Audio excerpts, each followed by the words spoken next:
Napahagulgol na lamang ang 61 anyos na si Nanay Florencita matapos matupok ng sunog ang kanilang bahay sa Barangay Fairview, Baguio City pasado alas 4 ng umaga kahapon, July 4. Anya, naging mabilis daw ang pagkalat ng apoy. Yung pangyayaring yun, unang atim niya, naapula ng sunog. Dahil ako mismo ang nakakita sa ginawa niya.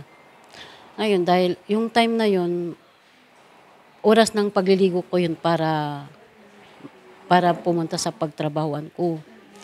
Ngayon, nung sumilip ako, bakit kaya ang lakas ng apoy, mainit.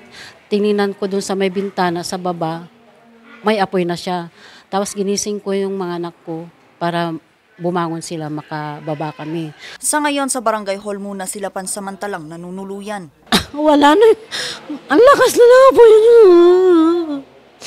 Ang lakas na ng apoy na yung bahay. Bumaba ako, iniwan ko yung kasama ko. Wala. Pagdating ko sa bahay, wala na yung bahay namin. Wala na rin bahay ng kapitbahay ko. Maliban sa mga gamit kasama ring natupok ng apoy, ang mga hirap at sakripisyong ibinuhos nila, maipundar lang ang kanilang bahay. Lahat ng mga papilis namin, ma'am, nandun, ma'am. Lahat ng mga memory ko sa magulang ko, ma'am, nandun, ma'am. Hindi ko kaya, ma'am. Hindi ko kaya, ma'am. Ganito rin ang biktimang si Trisha na halos wala na ring naisalbang gamit. Mga tolda, tapos yung remit ng tolda kasi nakabukod kasi yung remit nga ng tolda sa nakalagay sa durabox ng anak ko. Wala lahat yun, ma'am. Tapos yung iba kong alahas na nakalagay sa isang pouch, hindi na namin natangay, ma'am. Kasi ang laki na ng apoy. Itinuturong pasimuno ng sunog ang 39 anyos na lalaki na hindi muna pinangalanan pero residente din sa lugar. Dahil dito, desidido ang mga nasunugan na sampahan ito ng kasong arson. Wala, ayaw ko. Kahit anong mangyari. Kasi, baliktarin natin yung sitwasyon. Kami yung nakadamage. At sila yung nasa sitwasyon namin. Gugustuhin ba nila? Di ba hindi? Kaya basta harapin na lang.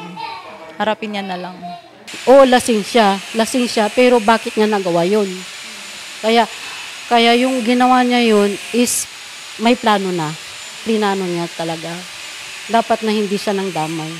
Hindi niya dapat ginawa yun para sa anak niya sana. Manugang ko yun. Anak ko rin yung asawa niya, ma'am. Walang iba. Pero pananagutan niya yun dahil hindi na may babalik yung bahay namin. Hindi na, ma'am. May balik man halimbawa, pero matatagalan, ma'am. Matapos mapula ang sunog, sumuko din ito sa mga pulis at aminado sa nagawa. Na-file sa kanya dito sa suspect ay arson as amended by PD 1613. Initially, ito pa lang yung pwede kasi madidetermine naman kapag mag-start na yung mga damages, civil damages, doon naman determine sa pag nag-start na yung hearing nila, si court na yung magsasabi.